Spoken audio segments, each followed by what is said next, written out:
le jour de son mariage. Alors que les tambours vibraient, que les chants remplissaient l'air et que tout le village célébrait son bonheur. Elle a entendu des mots qu'aucune femme ne devrait entendre, cachés derrière une porte entr'ouverte. Elle a reconnu la voix de son futur mari, l'homme qui, dans quelques minutes, allait lui jurer amour et fidélité.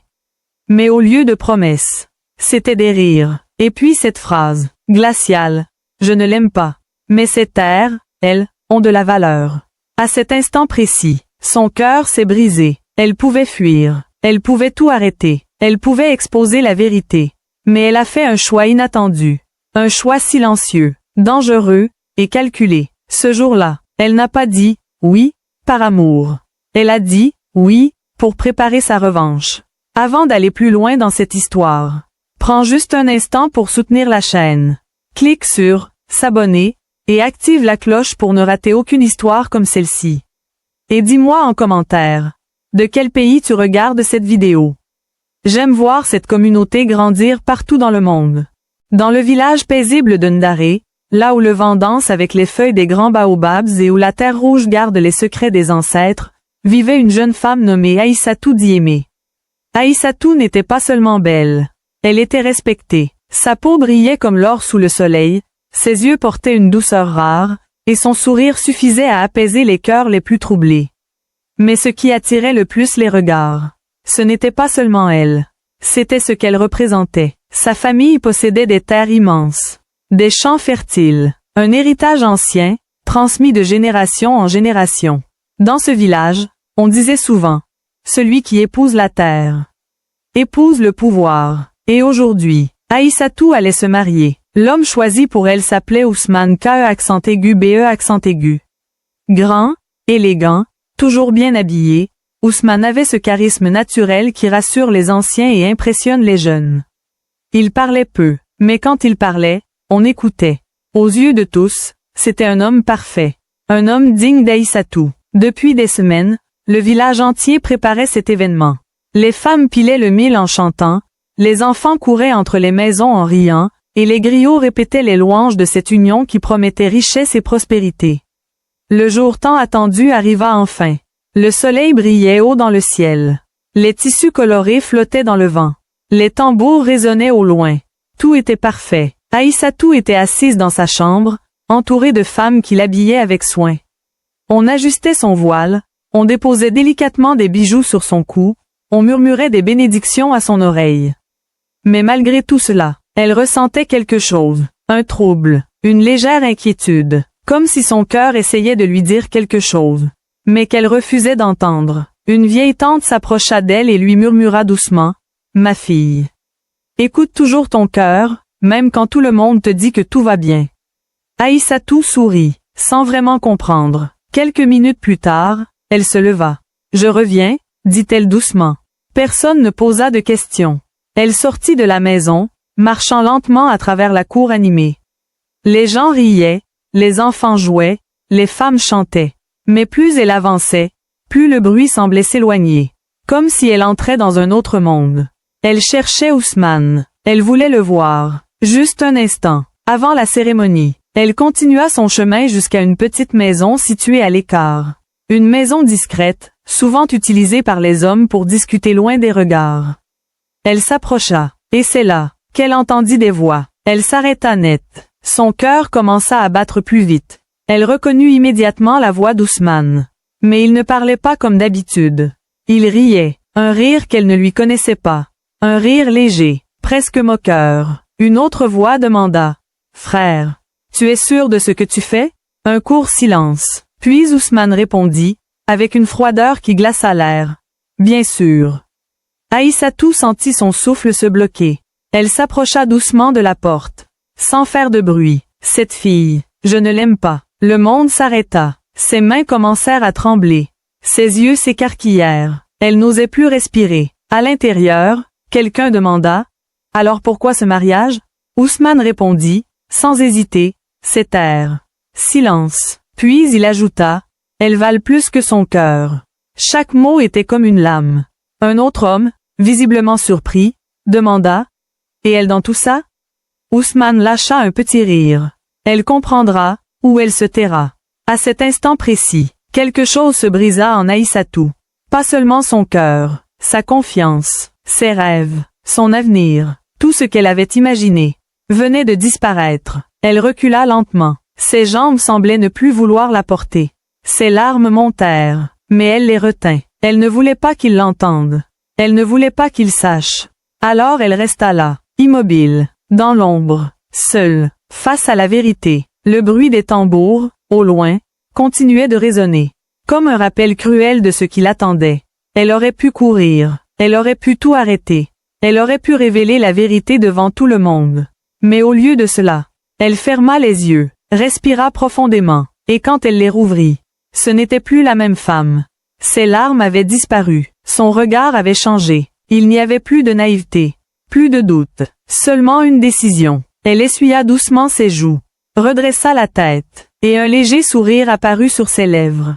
Pas un sourire de joie, un sourire silencieux, froid, déterminé, le sourire d'une femme qui venait de comprendre qu'elle entrait dans un combat, et sans dire un mot. Aïssatou Diémé tourna les talons, et retourna vers son mariage, comme si de rien n'était. Mais au fond d'elle, tout avait changé. Le soleil était à son zénith lorsque la cérémonie commença. Dans la grande cour familiale, tout brillait. Les tissus colorés ondulaient au rythme du vent. Les tambours parlaient, les femmes répondaient, les griots chantaient l'histoire d'une union que tout le monde croyait bénie. Mais au milieu de cette joie apparente, un secret venait de naître. Un secret lourd, silencieux, dangereux. Aïssatou Diémé avançait lentement, entourée des femmes de sa famille. Sa tenue traditionnelle scintillait sous la lumière, chaque pas qu'elle faisait était accompagné de chants et de regards admiratifs. Elle était magnifique, mais personne ne voyait ce qui se passait en elle. Personne ne voyait que, quelques minutes plus tôt, son cœur avait été détruit. Son regard restait calme, son visage, impassible, son sourire, parfaitement maîtrisé. Le fleuve peut être calme en surface, mais violent en profondeur. Elle s'installa en face d'Ousmane K. accent aigu BE accent aigu. Lui aussi était élégant, impeccable, sûr de lui. Il la regarda avec assurance, avec cette confiance de l'homme qui pense contrôler la situation. Il ne savait pas, il ne savait rien, il ne savait pas que la femme assise en face de lui n'était plus celle qu'il pensait épouse. Les anciens commencèrent les bénédictions. Les paroles sacrées furent prononcées. Les familles échangèrent des regards remplis de fierté. Puis vint le moment décisif. Le silence tomba. Tous les regards étaient tournés vers eux. Acceptes-tu cet homme comme époux? Une seconde, puis une autre. Le temps semblait suspendu. Dans l'esprit d'Aïssatou, tout défilait. Les rires qu'elle avait entendus.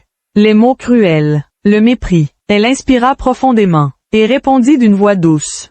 Stable. Oui. Un oui qui fit exploser la foule de joie. Les cris, les applaudissements, les chants reprirent immédiatement. Mais au fond d'elle, elle murmura autre chose. Pas pour toujours. Le mariage fut célébré comme prévu. Les repas furent servis. Les danses enflammèrent la cour. Les invités félicitèrent le couple. Mais Aïssatou, elle, observait.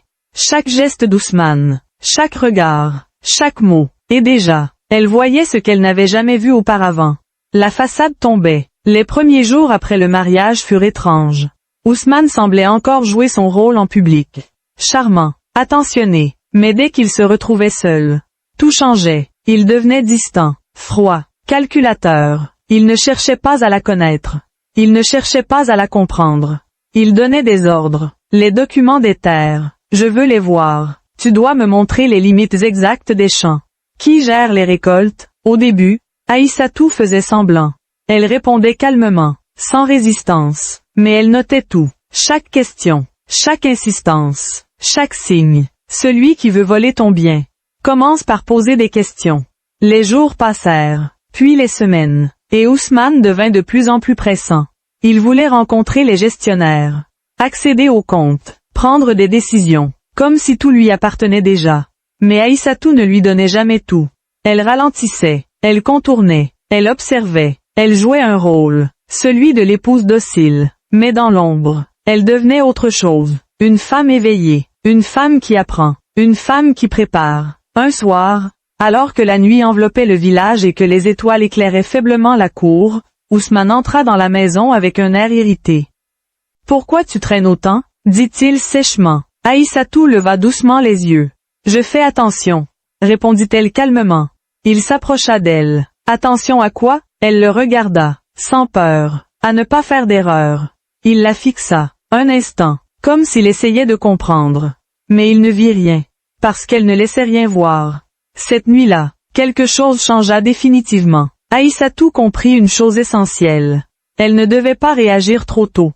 Elle devait attendre, construire, accumuler, parce que dans ce genre de guerre, ce n'est pas celui qui crie le plus fort qui gagne. C'est celui qui frappe au bon moment. Alors elle continua, jour après jour, silencieuse, prudente, stratégique. Elle commença à prêter attention à ses habitudes. Les moments où il sortait, les personnes qu'il rencontrait, les appels qu'il passait en secret.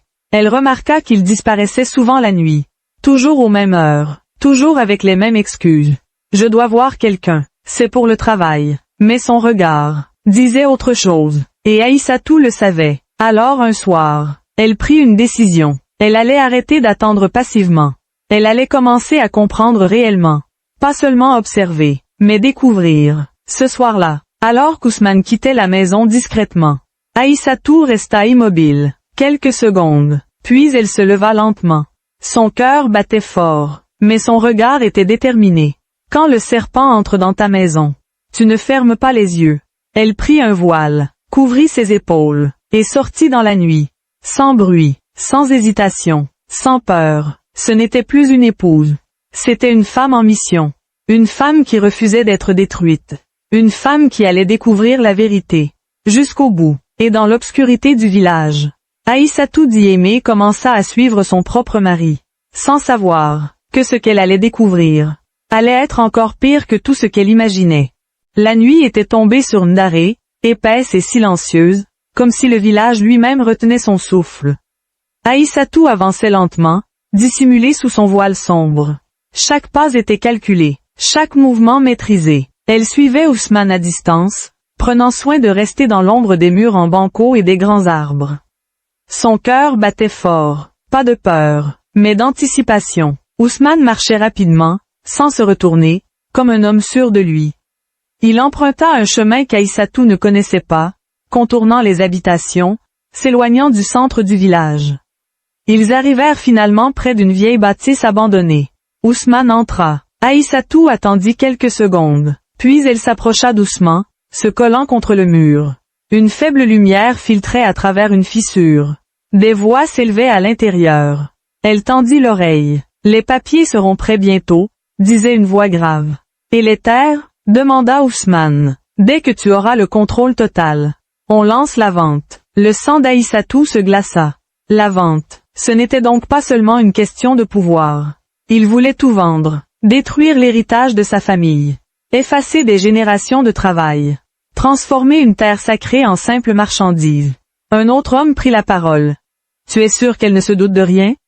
Ousmane répondit sans hésitation. Elle est naïve. Elle ne voit rien. Un silence s'installa. Puis des rires froids. Aïssatou ferma les yeux. Pas de larmes cette fois.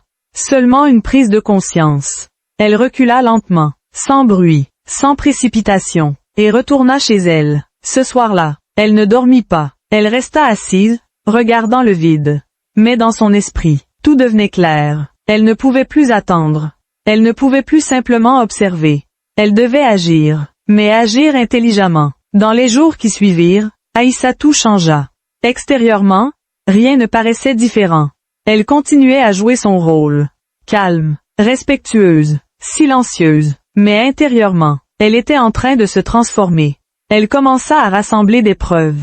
Elle trouva un vieux téléphone qu'elle utilisa discrètement pour enregistrer certaines conversations. Elle fouilla les affaires d'Ousmane lorsqu'il était absent, découvrant des documents, des noms, des chiffres. Elle nota tout. Chaque détail comptait. Chaque indice était une pièce du puzzle. Mais elle savait qu'elle ne pouvait pas faire cela seule. Elle avait besoin d'aide. C'est à ce moment-là qu'elle rencontra quelqu'un qui allait changer la suite de son histoire. Son nom était Mamadou Sarr. Mamadou travaillait comme gestionnaire dans certaines parcelles éloignées des terres familiales. Il était connu pour son honnêteté et son calme. Contrairement aux autres hommes du village, il ne cherchait pas à impressionner. Il écoutait, il observait, et surtout, il respectait. Leur première rencontre fut simple. Aïssatou s'était rendue sur l'un des champs, prétextant vouloir vérifier les récoltes. Mamadou était là, occupé à organiser le travail des ouvriers. Quand leurs regards se croisèrent, il inclina légèrement la tête. Pas de sourire forcé, pas de flatterie, juste du respect. Cela surprit Aïssatou. Au fil des jours, elle trouva des raisons de revenir. Toujours discrètement, toujours avec prudence. Et peu à peu, elle commença à lui parler. Au début, de choses simples. Les récoltes, les saisons, le travail. Mais un jour, elle posa une question différente. Si quelqu'un voulait vendre ses terres, est-ce que ce serait possible? Mamadou la regarda longuement, pas avec suspicion, mais avec sérieux. Pas sans l'accord de ceux qui en sont les véritables gardiens, répondit-il. Aïssatou sentit quelque chose en elle. Un espoir. Et si quelqu'un essayait quand même? Mamadou fronça légèrement les sourcils. Alors il faudrait des preuves. Des vrais. Et du courage. Leurs regards se croisèrent. Un silence passa. Puis Mamadou ajouta doucement. Parce que dans ce genre d'histoire, la vérité seule ne suffit pas. Il faut quelqu'un prêt à la porter. Ce jour-là, Aïssatou comprit qu'elle n'était plus seule. Elle ne lui révéla pas tout immédiatement. Mais elle commença à lui faire confiance. Petit à petit, mot après mot. Et Mamadou, de son côté, écoutait sans juger, sans interrompre, sans chercher à profiter. Cela était nouveau pour Aïssatou. Dans un monde où elle avait été entourée de faux sourires, elle rencontrait enfin quelqu'un de vrai. Mais elle ne se laissa pas distraire. Elle savait pourquoi elle faisait tout cela. Elle continua ses recherches. Les preuves s'accumulaient. Les pièces du puzzle s'assemblaient. Et plus elle avançait, plus elle réalisait l'ampleur de la trahison. Ousmane ne travaillait pas seul. Il y avait un réseau. Des hommes puissants. Des intentions sombres. Ce n'était pas juste un mariage brisé. C'était une menace contre toute une lignée. Un soir, en relisant ses notes, Aïssatou posa une main sur son cœur. Elle n'était plus la jeune femme blessée. Elle était devenue une femme déterminée. Une femme consciente. Une femme prête. Elle murmura doucement, comme pour elle-même. Tu pensais que j'étais aveugle. Mais c'est toi qui ne vois pas encore. Au loin, les tambours du village résonnaient faiblement. Mais cette fois, ce n'était plus une célébration. C'était comme un appel au combat. Et Aïssatou Diémé savait maintenant une chose. Elle n'allait pas seulement se défendre. Elle allait exposer la vérité. Et quand ce moment viendrait, plus rien ne serait jamais comme avant. Les jours passaient, mais Aïssatou n'était plus la même. Le silence qui l'entourait autrefois n'était plus une faiblesse. C'était devenu une arme. Dans la maison qu'elle partageait avec Ousmane, tout semblait normal aux yeux des autres. Elle continuait à cuisiner, à accueillir les visiteurs, à répondre avec respect, à sourire quand il le fallait. Mais derrière ce masque, une tempête grandissait. Chaque nuit, elle relisait ses notes. Chaque détail qu'elle avait collecté. Chaque mot enregistré. Chaque preuve soigneusement cachée. Elle reconstruisait toute l'histoire, pièce par pièce. Et plus elle avançait, plus la vérité devenait lourde. Ousmane ne voulait pas seulement s'approprier les terres. Il avait déjà entamé des négociations. Des accords secrets. Des promesses faites à des hommes prêts à tout. Il jouait un jeu dangereux. Mais ce qu'il ignorait, c'est qu'il n'était plus le seul à jouer. Un matin, alors que le soleil se levait à peine, Aïssatou se rendit au champ, comme elle le faisait désormais régulièrement. Mamadou était déjà là, comme toujours, silencieux, concentré, en train de superviser le travail avec calme et rigueur. Quand il la vit approcher, il posa ses outils et s'avança vers elle. « Tu viens tôt aujourd'hui, dit-il doucement. Aïssatou hocha la tête. « Je n'arrive plus à dormir. » Mamadou la regarda attentivement, pas avec curiosité, mais avec une compréhension silencieuse. Ils marchèrent ensemble le long des cultures, sans parler pendant un moment. Puis Aïssatou s'arrêta. Elle prit une respiration profonde. Et pour la première fois, elle lui dit tout. Pas seulement des fragments, pas seulement des soupçons. Toute la vérité. Le mariage, la conversation entendue, les rencontres nocturnes, les preuves. Mamadou écoutait sans l'interrompre. Son regard devenait de plus en plus grave. Quand elle eut terminé, le silence s'installa, long, lourd. Puis il parla. « Ce que tu fais est dangereux. » Aïssatou le regarda droit dans les yeux. « Je sais. Et tu veux aller jusqu'au bout ?» Elle ne répondit pas immédiatement. Elle observa les terres autour d'elle. Ces champs qui avaient nourri des générations. Ces arbres qui avaient vu grandir ses ancêtres. Puis elle dit calmement. Je ne peux pas laisser quelqu'un détruire ça. Mamadou hocha lentement la tête. Alors tu dois être encore plus prudente. À partir de ce jour, ils commencèrent à travailler ensemble. Pas comme deux complices visibles, mais comme deux esprits alignés. Ils échangeaient peu de mots, mais beaucoup de regards. Ils analysaient les preuves, cherchaient les failles, préparaient le moment où tout serait révélé. Pendant ce temps, Ousmane devenait de plus en plus tendu. Il sentait que quelque chose lui échappait. Sans comprendre quoi, il commença à surveiller Aïssatou. Ses déplacements, ses paroles, ses silences. Un soir, la tension explosa. Il entra dans la maison, le regard dur. « Tu changes ?» dit-il brusquement. Aïssatou leva les yeux calmement. « Tout le monde change. » Il s'approcha. « Tu poses trop de questions. » Elle resta silencieuse. Il insista. « Tu crois que je ne vois pas ?» Cette fois, elle se leva lentement, le regarda droit dans les yeux. Sans trembler, sans hésiter. « Et toi, tu crois que je ne vois rien ?» Un silence brutal tomba entre eux. Ousmane recula légèrement, surpris. C'était la première fois. La première fois qu'elle lui résistait. La première fois qu'elle ne baissait pas les yeux. Il tenta de reprendre le contrôle. Fais attention à ce que tu dis. Mais sa voix n'était plus aussi assurée. Aïssatou s'approcha d'un pas. Calme, maîtrisé. Non, dit-elle doucement. C'est toi qui devrais faire attention. Leurs regards se croisèrent. Et dans cet échange silencieux, tout changea. Ousmane comprit. Sans avoir de preuves, sans avoir de confirmation, il comprit qu'il n'avait plus affaire à la même femme.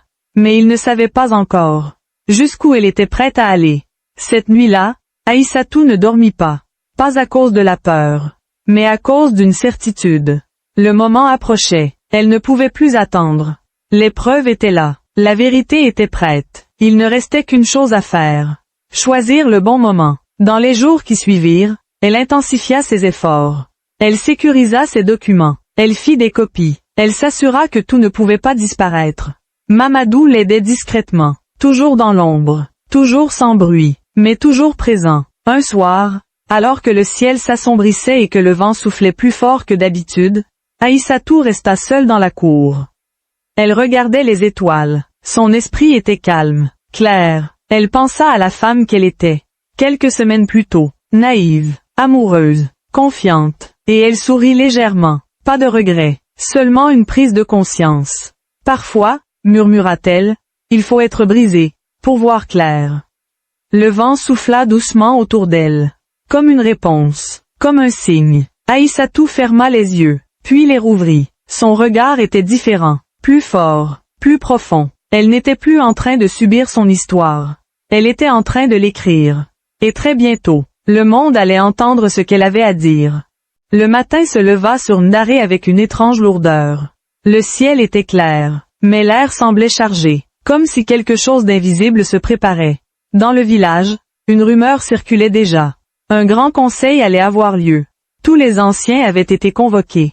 Les notables, les représentants des familles. Personne ne devait manquer. Officiellement, il s'agissait de discuter de l'avenir des terres. Mais au fond, quelque chose de plus grand était en jeu. Aïssatou se tenait debout dans sa chambre, immobile. Devant elle, soigneusement disposés, les documents, les enregistrements, les preuves, tout ce qu'elle avait construit dans le silence, tout ce qu'elle avait protégé. Elle posa doucement la main sur ces papiers. Pas pour se rassurer, mais pour se rappeler. Chaque douleur, chaque trahison, chaque nuit passée à se battre sans bruit. Aujourd'hui, tout allait être dévoilé. De l'autre côté de la maison, Ousmane se préparait également. Mais lui, était confiant, trop confiant. Il ajusta son boubou avec assurance, regarda son reflet, et esquissa un léger sourire. Dans son esprit, tout était déjà gagné. Il pensait avoir manipulé tout le monde. Il pensait avoir sécurisé son avenir. Il ne voyait pas encore que le sol sous ses pieds était en train de disparaître. Quelques heures plus tard, la grande place du village était remplie. Les anciens étaient assis en cercle. Le silence était respectueux, solennel. Quand Aïssatou arriva, tous les regards se tournèrent vers elle. Elle avançait lentement, calme, digne. Son visage ne trahissait rien. Ousmane, déjà présent, la regarda brièvement, puis détourna les yeux. Comme si elle n'était qu'un détail. comme si elle n'avait aucun pouvoir. Le chef des anciens prit la parole. Nous sommes réunis aujourd'hui pour parler des terres de la famille d'Iémé. Un murmure parcourut l'assemblée. Puis il ajouta, mais avant toute décision, quelqu'un souhaite s'exprimer. Un silence. Puis Aïssatou se leva. Tous les regards se fixèrent sur elle. Certains avec curiosité, d'autres avec inquiétude. Ousmane fronça légèrement les sourcils. Il ne s'attendait pas à cela. Aïssatou inspira profondément, puis parla. Sa voix était calme, mais chaque mot portait. Je me suis mariée en pensant construire une vie. Un silence. Mais j'ai découvert que ce mariage n'était qu'un mensonge. Des murmures commencèrent à monter. Ousmane se redressa. Qu'est-ce que tu racontes? Lança-t-il sèchement. Mais Aïssatou ne le regarda même pas. Elle continua. J'ai entendu, de mes propres oreilles, mon mari dire qu'il ne m'aimait pas. Le silence tomba brusquement. Qu'il m'épousait uniquement pour mes terres. Cette fois, plus personne ne parlait. Les anciens échangèrent des regards. Ousmane tenta de rire. Ce sont des accusations sans preuve. Aïssatou se pencha légèrement, et posa un petit appareil au centre du cercle. Elle appuya. Une voix résonna, claire, indiscutable, celle d'Ousmane. Je ne l'aime pas, mais ces terres valent plus que son cœur. Un choc, un vrai. Le silence devint lourd, presque étouffant. Ousmane blêmit. Son regard changea. Pour la première fois, il n'avait plus le contrôle. Mais Aïssatou n'avait pas terminé. Elle sortit les documents, un par un, les accords, les noms, les transactions prévues. Elle expliqua tout, avec précision, sans trembler, sans hésiter. Chaque mot était une pierre. Chaque preuve, un coup. Ousmane tenta de parler. Ce n'est pas ce que vous croyez. Mais un ancien leva la main. Silence. Le mot tomba comme une sentence. Puis le chef du conseil se pencha légèrement, et parla d'une voix lente. Grave. Ces terres ne peuvent pas être vendues. Un murmure parcourut l'assemblée. Ousmane fronça les sourcils. Pourquoi? Elles appartiennent à ma femme. L'ancien secoua doucement la tête. Non. Un silence. Puis il continua. Ces terres n'appartiennent pas à une seule personne. Tous les regards se tournèrent vers lui. Elles sont sous la protection d'une fondation familiale ancienne. Aïssatou leva légèrement les yeux. Même elle ne s'attendait pas à cela. L'ancien poursuivit. Et la gardienne légitime de ces terres.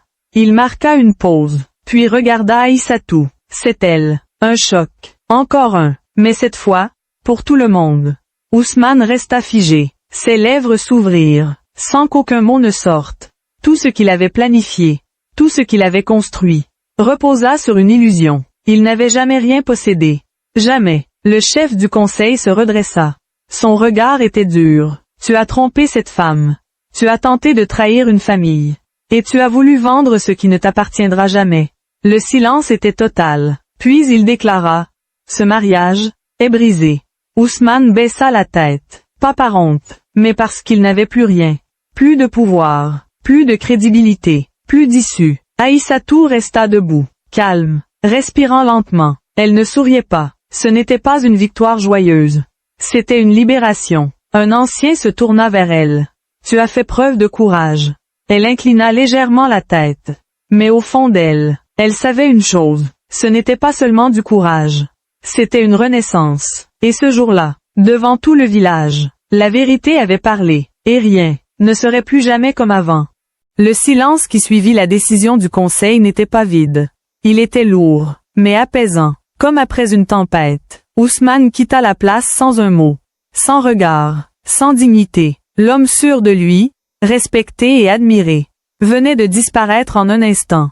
Personne ne le retint, personne ne le défendit. Dans le village, on disait souvent, quand la vérité se lève, le mensonge n'a plus d'ombre pour se cacher. Et ce jour-là, Ousmane n'avait plus aucun endroit où se cacher.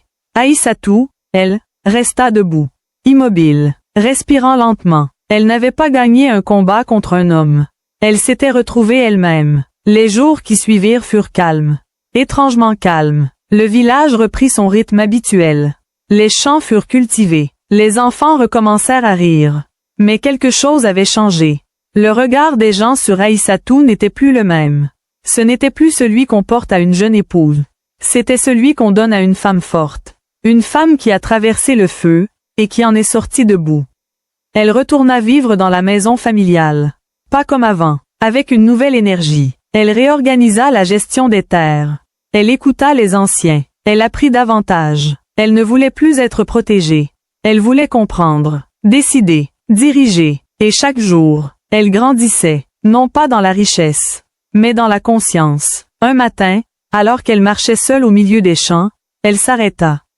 Le vent soufflait doucement. Les feuilles bougeaient lentement. Elle ferma les yeux. Et pour la première fois depuis longtemps, elle se sentit légère. Plus de peur, plus de doute, seulement la paix. Une voix derrière elle brisa doucement le silence. Tu es différente. Elle se retourna. C'était Mamadou, comme toujours, simple, calme, présent. Aïssatou esquissa un léger sourire. Je crois que j'ai enfin ouvert les yeux. Mamadou hocha la tête. Parfois, il faut perdre quelque chose pour se retrouver. Ils marchèrent côte à côte, lentement, sans pression, sans attente, juste deux personnes, qui comprenaient le poids du silence.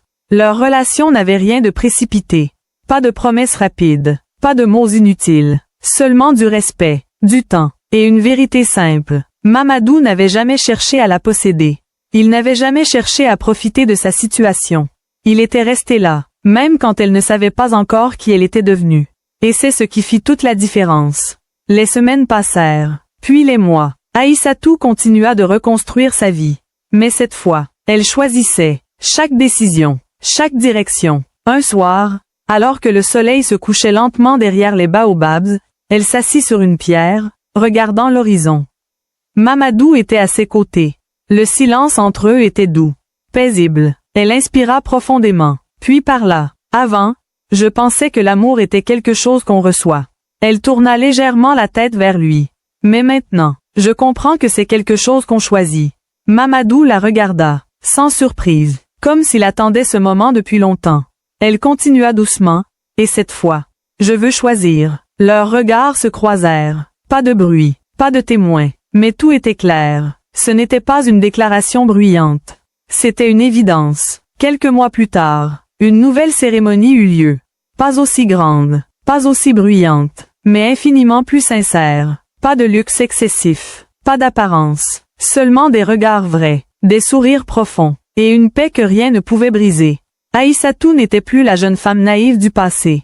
Elle était devenue une femme consciente, une femme ancrée, une femme libre. Et cette fois, quand elle dit « oui », c'était un vrai oui, un oui sans peur, un oui sans mensonge, un oui choisi. La vie continua, mais différemment. Aïssatou ne cherchait plus à prouver quoi que ce soit. Elle vivait, simplement, et profondément. Un jour, une jeune fille du village vint la voir. Timide, hésitante. « Comment as-tu trouvé la force ?» Aïssatou la regarda doucement, puis répondit « Je ne l'ai pas trouvée. Je l'ai construite. » Elle posa une main sur son cœur. « Et toi aussi, tu peux le faire. » Le vent souffla légèrement autour d'elle. Comme un écho, comme une bénédiction. Parce qu'au fond, cette histoire n'était pas seulement celle d'une trahison. C'était celle d'une transformation, d'une femme qui a refusé d'être brisée, et qui a choisi de renaître. Et dans le silence des terres de Ndaré, une nouvelle histoire venait de commencer. Une histoire vraie, une histoire forte, une histoire qui rappelle à chacun. Tu peux perdre un amour, mais ne perds jamais ta valeur. Si cette histoire t'a touché, abonne-toi maintenant, écris ton pays en commentaire, et partage cette histoire autour de toi. Parce que parfois, une seule décision peut changer toute une vie.